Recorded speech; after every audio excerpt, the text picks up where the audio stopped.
사도신경으로 우리 신앙 고백 주께 올려드립니다. 나는 전능하신 아버지 하나님 천지의 창조주를 믿습니다. 나는 그의 유일하신 아들 우리 주 예수 그리스도를 믿습니다. 그는 성령으로 잉태되어 동정녀 마리아에게서 나시고 본디오 빌라도에게 고난을 받아 십자가에 못 박혀 죽으시고 장사된 지 사흘 만에 죽은 자 가운데서 다시 살아나셨으며 하늘에 오르시어 전능하신 아버지 하나님 우편에 앉아 계시다가 거기로부터 살아있는 자와 죽은 자를 심판하러 오십니다. 나는 성령을 믿으며 거룩한 공교회와 성도의 교제와 죄를 용서받는 것과 몸의 부활과 영생을 믿습니다. 아멘. 하나님의 말씀 고린도전서 14장입니다.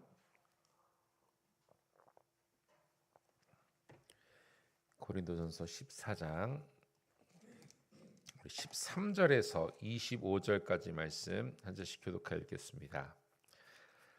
고린도서 14장 13절로 25절입니다. 그러므로 방언을 말하는 자는 통역하기를 기도할지니 내가 만일 방언으로 기도하면 나의 영이 기도하거니와 나의 마음은 열매를 맺지 못하리라. 그러면 어떻게 할까? 내가 영으로 기도하고 또 마음으로 기도하며 내가 영으로 찬송하고 또 마음으로 찬송하리라.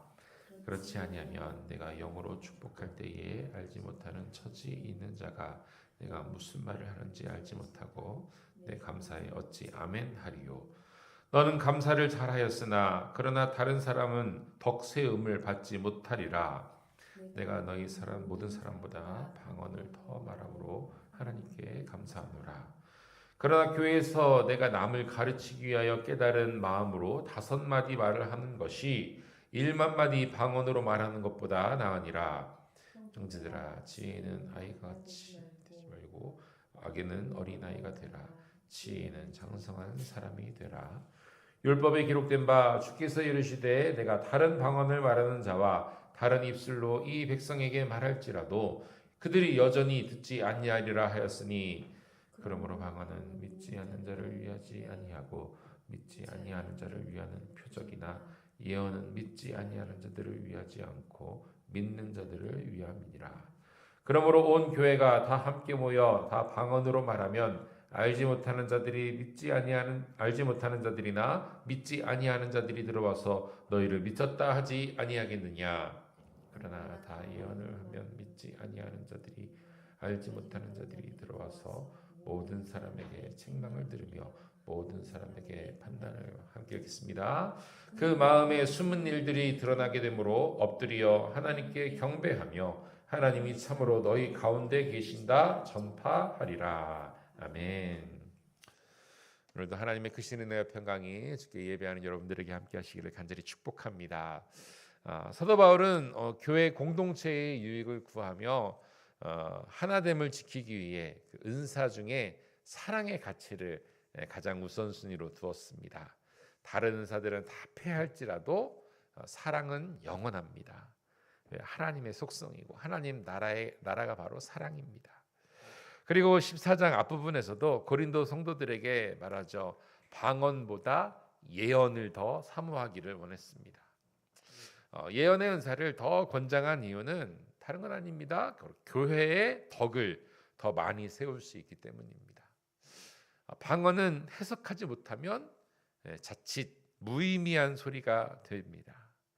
하나님의 뜻을 온전히 깨닫지 못하고 성도들 사이에도 소통과 관계의 단절을 가져다 줄 수 있는 위험이 있는 게 바로 방언입니다. 오늘도 그러한 말씀을 하죠. 그래서 지식, 계시, 예언, 가르치는 은사의 중요성을 더불어서 설명했습니다. 이런 하나님의 뜻과 진리의 복음을 바르게 전달하기 위한 은사가 교회와 성도에게는 반드시 필요한 것입니다. 이어서 오늘 본문에서도요, 방언에 대해서 계속 언급하고 있습니다. 바울은요, 서신서의 상당한 부분을 이 방언에 대한 설명과 해석으로 기록하고 있는데요. 그만큼 무슨 말입니까? 고린도 교회 안에서는 이 눈에 보이는 신령한 은사들의 겉으로 보여지는 신령한 은사들에 대한 문제들이 참 많았다는 것을 추측을 합니다. 성도들에게 이 방언의 은사가 무엇인지, 그리고 그 방언을 어떻게 사용해야 하는지를 바울은 제대로 가르치고자 했던 것이죠. 그러면서 방언을 말하는 자에게 오늘 당부하죠. 13절, 그러므로 방언을 말하는 자는 통역하기를 기도할지니. 아멘. 방언의 은사를 받은 자는요, 또 다른 은사가 더불어 필요합니다. 그것이 바로 방언 통역의 은사입니다. 어제 새벽에도 말씀드렸지만, 그리고 13장 사랑장에서도 계속 함께 은혜를 나누었지만, 은사는 첫 번째는 개인에게도 유익하지만 무엇보다도 공동체에 유익을 주어야 하는 게 바로 은사입니다. 하나님께서 우리에게 은사를 주신 목적에 합하게 사용되어져야 되는 것이죠. 방언은 너무 귀한 은사입니다. 개인에게 신앙의 유익을 가져다 줄 수 있습니다. 그런데 공동체 안에서는요, 그 방언으로 인해서 오히려 혼란을 가져다 줄 수 있음을 우리는 경계해야 됩니다. 앞서 어제도 말했듯이요, 공중에 떠다니는 말이 될 수도 있거든요. 알아듣지 못하기 때문입니다. 이해하지 못하기 때문이죠. 여러분, 그래서 방언을 통해 주시는 하나님의 뜻을 알 방법이 없습니다. 외국인이 서로 말하는 것 같습니다. 이해하지 못한다는 거죠. 그래서 필요한 것이 무엇입니까? 바로 통역입니다. 통역. 방언이 공동체 안에서 의미가 있기 위해서는요, 유익이 있기 위해서는 이 통역이 필요합니다. 그리고 바울은요, 이 통역의 은사에 대해 이 통역을 구하라, 사모하라 하지 않고 뭐라고 말합니까? 오늘 1절에 통역하기를 기도할지니라고 말합니다. 방언을 통역하는 은사가 바로 기도의 영역에 속해 있다는 겁니다. 이 방언과 방언 통역의 은사는 바로 우리의 기도와 관련이 있습니다. 영적인 일이라는 거죠. 14절과 15절에도 이렇게 말합니다. 내가 만일 방언으로 기도하면 나의 영이 기도하거니와 나의 마음은 열매를 맺지 못하리라. 그러면 어떻게 할까? 내가 영으로 기도하고 또 마음으로 기도하며 내가 영으로 찬송하고 또 마음으로 찬송하리라. 아멘. 여러분, 우리의 모든 신앙생활은 다 영적인 일과 부합되지만 특별히 기도는요, 영적인 일입니다. 그런데 방언으로 기도하면 뭐라고 말합니까? 내 영은 기도하지만 내 마음은 열매를 맺지 못한다라고 바울은 말하고 있어요. 이게 무슨 말일까요? 바울은 기도할 때에 하나님의 뜻을 깨닫고 그 뜻에 순종하는 것을 중요하게 여겼습니다. 그런데 방언은요, 뭡니까? 의미 전달이 어렵다고 계속 말씀드렸습니다. 소통하는 것이 어렵습니다. 육적인 음성의 전달을 초월한 우리의 기도는 영적인 기도이기 때문이죠. 방언 기도는 입술로만 다른 소리를 내는 것이 아닙니다. 마음으로도 영의 기도를 하는 것입니다. 마음으로도 기도하고 영의 찬양, 마음의 찬양을 부르는 겁니다. 이게 바로 우리의 기도와 찬양입니다. 그리고요, 방언으로 하는 기도는요, 영으로 하는 기도와 찬양에 이어서 15절에 보니까요, 영으로 또 무엇도 합니까? 축복하는 것이다 라고 말합니다. 여러분, 기도는요, 이처럼 영적인 일입니다. 성령의 은사인 방언으로 기도한다는 것은 하나님과의 영적인 교제가 이루어지는 겁니다. 우리는 입술로 마음으로 기도하고 찬양합니다. 그리고 영적인 일을 합니다. 그러면서 자연스럽게 영적인 축복의 통로가 된다는 거죠. 여러분, 성도의 기도는요, 축복의 기도입니다. 생명을 살리는 기도입니다. 그래서 하나님의 뜻을 이 땅 가운데 이루는 기도입니다. 그런데 만약에 이 영적인 기도를 방언으로 말할 때 옆에 있는 사람들이 무슨 말인지 알아듣지도 못하면서 아멘 아멘 하면 어떻게 될까요? 그들의 아멘은요, 아무런 의미도 없는 형식적인 아멘이 됩니다. 그래서 17절에 말씀하지만요, 방언으로 기도하는 사람에게는요, 성령 안에서 이 기도와 축복과 감사를 할 때 반드시 덕이 세워지게 됩니다. 그러나 그 기도의 내용을 알아듣지 못하는 사람들은요, 아무런 덕을 세우지 못하고 선한 능력도 경험하지 못하는 겁니다. 다시 말해서 방언 하나만으로는 개인이야 하나님과 교통하며 충만하며 또 그 안에서 하나님과의 그 모든 사랑과 교제를 누릴 수 있지만 그 기도의 내용을 알아듣지 못하는 옆에 사람에게는 아무런 유익이 없다는 겁니다. 마치 영어를 배울 때 ABCD도 간신히 쓰는 그러한 어린 학생이 외국인 선생님과 같이 대화하는 그런 회화 고급 과정에 들어가 있는 것 같습니다.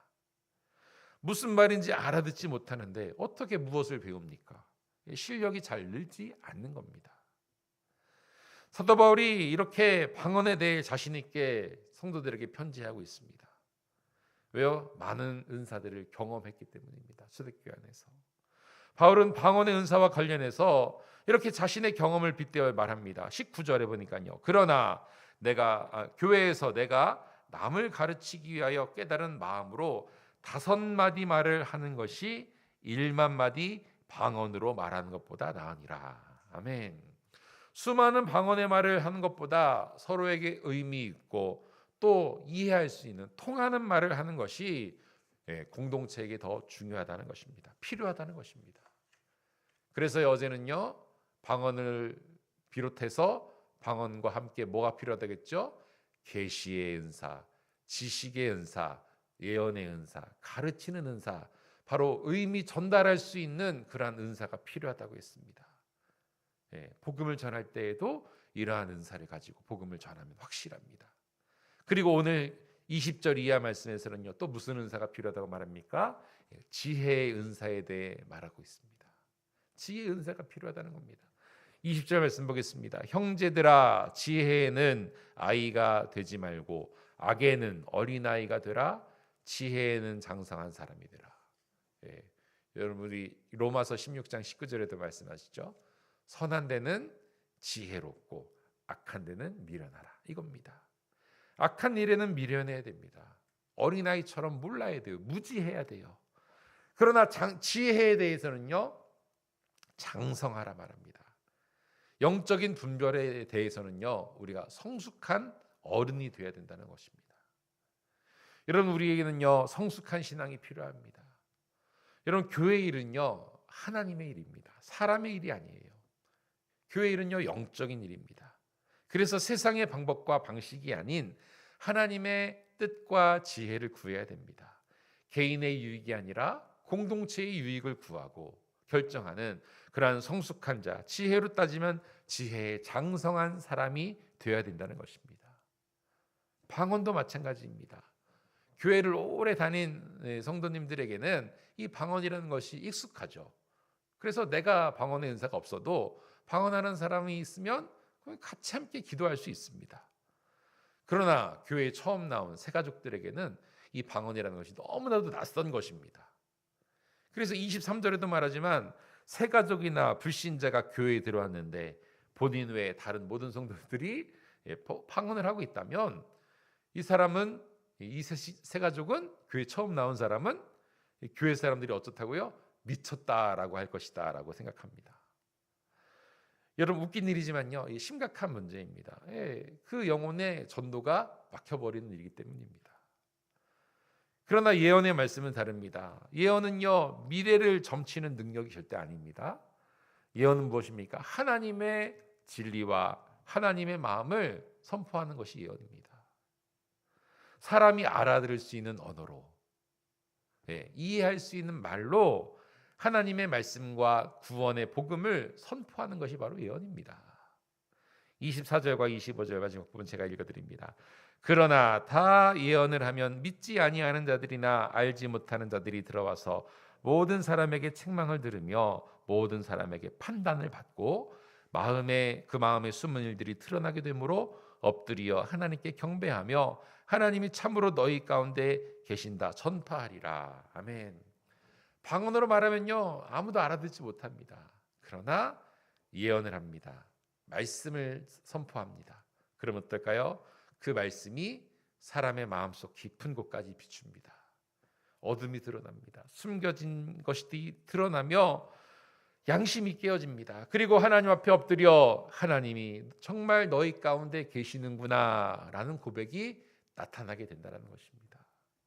말씀은 이처럼 우리를 깨닫게 합니다. 말씀은 이처럼 구원을 가져다 줍니다. 말씀은 이처럼 하나님의 뜻을 깨닫게 해줍니다. 이 모습이 바로 참된 은사가 사용되는 모습이라는 것입니다. 은사는 개인에게 주어집니다. 개인에게 주시는 하나님의 선물입니다. 그래서 개인에게 참 복된 유익이 됩니다. 그러나 그 개인의 경험, 영적 경험에서 머무러서는 안 됩니다. 그 은사가 하나님의 영광을 위해 공동체의 유익을 위해 사용되어져야 됩니다. 특별히 우리의 말과 예배와 모든 사역을 통해 세상이 하나님을 알아가는데 그 은사가 사용되어져야 합니다. 최고의 은사 사랑이죠. 그 사랑의 마음으로 우리가 하나님의 말씀을 전하는 것입니다. 복음이 필요한 누군가에게 다가가 진리의 말씀을 선포하고 생명의 말씀을 전하고 복음이 그 영혼들에게 심겨질 수 있도록 우리에게 주어진 은사들을 바르게 사용할 수 있는 성도들이 되기를 간절히 축원합니다. 은사는 나만의 것이 아닙니다. 하나님이 나만 사용하라고 주신 것이 아닙니다. 바로 우리 교회 공동체를 위해 또 죽어가는 영혼들을 위해 육적인 일이 아닌 영적인 일을 위해 사용하라 주신 하나님의 귀한 선물입니다. 오늘도 우리의 삶을 통해서 하나님이 주신 이 귀한 시간과 물질과 나의 재능과 모든 달란트를 통해 나에게 주신 모든 은사들을 통해 하나님의 뜻을 이루며 또 많은 사람들을 영혼의 생명을 살리는 복된 일 가운데 말씀을 선포하며 나아가는 우리 복된 하루가 되기를 주님의 이름으로 간절히 축원드립니다. 함께 기도하겠습니다. 아버지 하나님 감사합니다. 오늘도 나에게 주신 귀한 한날의 삶을 주님의 영광을 위해 사용하게 하여 주시옵소서. 우리의 삶은 육적인 삶이기도 하지만 분명한 영적인 삶임을 잊지 않게 하여 주시옵소서. 우리의 기도와 찬양과 예배와 모든 삶의 환경 가운데 주님의 뜻을 구하며 또 하나님께 영광을 올려드리는 주의 복된 자녀들의 삶을 살게 하여 주시옵소서. 특별히 나에게 주신 은사들이 있습니다. 그 모든 은사들 하나님 나에게도 정말로 귀한 개인적인 영적인 경험이지만 거기서 그치지 않고 하나님의 뜻을 이루는 데에 그 나에게 주신 그 선물 은사를 사용하게 하여 주시옵소서. 주의 복음을 전하게 하여 주시고 내가 받은 사랑을 선포하게 하시고 그 복음을 통하여서 많은 영혼들 주께서 원하시는 그 영원한 생명으로 이끌 수 있는 구원의 통로로 나를 사용하여 주시옵소서. 특별히 우리 복된 공동체들을 위해 기도합니다. 우리 가정 언제나 주님의 성령이 충만한 가정 되게 하여 주시고 언제나 사랑이 충만한 가정 되게 하여 주셔서 그 안에서 주께서 원하시는 참된 평안과 기쁨을 누리는 우리 가정 되게 하여 주시옵소서. 또 우리 교회 공동체를 위해 기도합니다. 하나님 하나 되게 하여 주시옵소서. 말씀으로 하나 되게 하여 주시옵소서. 주께서 원하시는 예배가 넘쳐나는 우리 교회 공동체 될 수 있도록 인도하여 주시고 이를 통하여서 주님의 선하신 뜻과 진리의 복음이 세상 가운데 흘러가며 선포되는 일에 우리의 모든 은사들과 또 우리의 모든 달란트를 사용할 수 있는 성도들 되게 하여 주시옵소서. 우리 교회를 구원의 통로로 사용하여 주시옵소서. 이 아침 기도하는 우리의 모든 기도의 제목 주님 들으시고 응답하실 줄 믿습니다. 간절히 기도합니다. 주여 주께서 역사하여 주셔서 사람의 생각과 기대가 아니라 하나님의 뜻과 능력이 이 땅 가운데 우리의 기도의 제목 위에 온전히 이루어지며 응답되어지는 역사를 경험케 하여 주시옵소서. 우리 사랑하는 성도님들 언제나 영육 간에 강건함 주시고 이들의 모든 발걸음 가운데 동행하여 주셔서 하나님의 뜻을 이루며 또 개인적으로도 참된 만족과 평강과 감사와 찬양이 넘치는 복된 한날의 삶이 될 수 있도록 인도하여 주시옵소서. 감사 영광 주께 돌려드리며 살아계신 예수 그리스도의 이름으로 기도하며 나아갑니다. 아멘. 우리 함께 기도합니다. 나에게 주신 모든 은사와 달란트 또 나에게 주어진 모든 여건들을 통하여서 주님의 선하신 뜻을 이루며 주께 영광을 올려드리는 오늘 복된 삶을 살게 하여 주시옵소서. 우리의 가정과 교회를 위해서 함께 기도하며 나아가도록 하겠습니다. 우리 주여 세 번 부르고 통성으로 기도합시다. 주여 주여